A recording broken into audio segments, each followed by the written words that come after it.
आज से बहुत साल पहले की बात है दोस्तों। आपने सुना ही होगा कि रात के समय में पानी पास रखकर सोना चाहिए।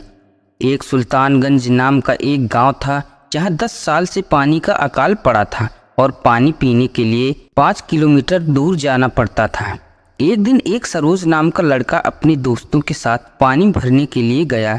गर्मी का दिन था और धूप भी बहुत तेज निकली हुई थी। सरोज और उसके दोस्त रास्ते में पैदल चलते चलते थक गए और एक पेड़ के नीचे सारे बैठ गए। तभी उनमें से एक लड़का उसी गांव का एक किस्सा सुनाने लगा।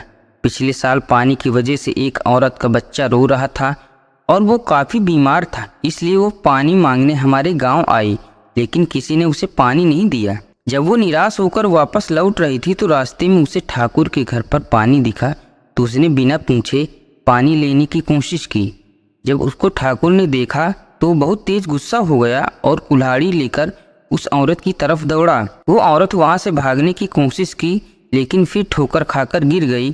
ठाकुर ने आओ देखा ना ताओ और सीधा उसके गर्दन पर कुल्हाड़ी मार दिया और उस औरत की हत्या कर दिया। उसके एक दिन बाद उस औरत के बच्चे का भी बिना पानी के मौत हो गई। कुछ दिनों बाद पता चले कि उस कुल्हाड़ी से ठाकुर को भी किसी ने मार दिया और धीरे धीरे उसके पूरे परिवार को किसी अनजानी शक्ति ने मौत की घाट उतार दिया। यह कहानी सुनने के बाद सरोज जल्दी से पानी लेकर अपने घर वापस आ रहा था। शाम हो गई थी और थोड़ा थोड़ा अंधेरा हो गया था। तभी उसके सामने एक छोटा सा लड़का आया और उससे पानी मांगने लगा। इतनी दूर से पानी लाकर वह थक गया था और सांसें भी फूल रही थी, तो उसने ध्यान नहीं दिया और गुस्से से बोला, नहीं दूंगा पानी, जा भाग जा यहाँ से। और वो लड़का रोता हुआ चला गया। रात हुई। सरोज खाना खाकर अपने कमरे में गया और सो गया। तभी थोड़ी देर बाद एक औरत उसे दिखाई दी। वो अचानक उठा और देखा तो उसके सामने कोई नहीं था। फिर उसने सोचा कि शायद कोई बुरा सपना होगा और फिर सो गया।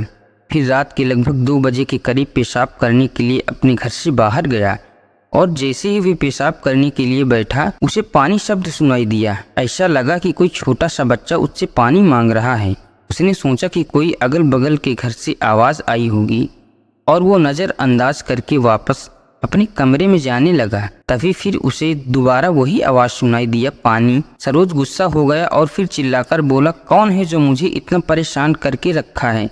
सामने आओ, अभी पानी देता हूँ। सरोज के इतना बोलते ही उसने अपने पीछे से किसी के होने का अनुभव होने लगा। उसे जल्दी से पीछे मुड़कर देखा, उसकी रूह कांप गई और उसने देखा कि एक औरत अपने हाथ में कुदाली लेकर खड़ी थी।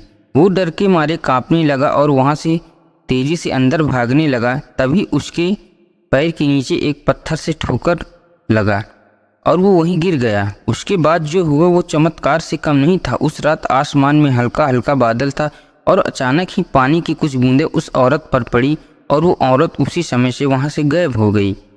सरोज अपनी जान बचाने के लिए भगवान का बार बार धन्यवाद देने लगा। दोस्तों, कहानी पसंद आए तो लाइक एंड सब्सक्राइब ज़रूर करिएगा।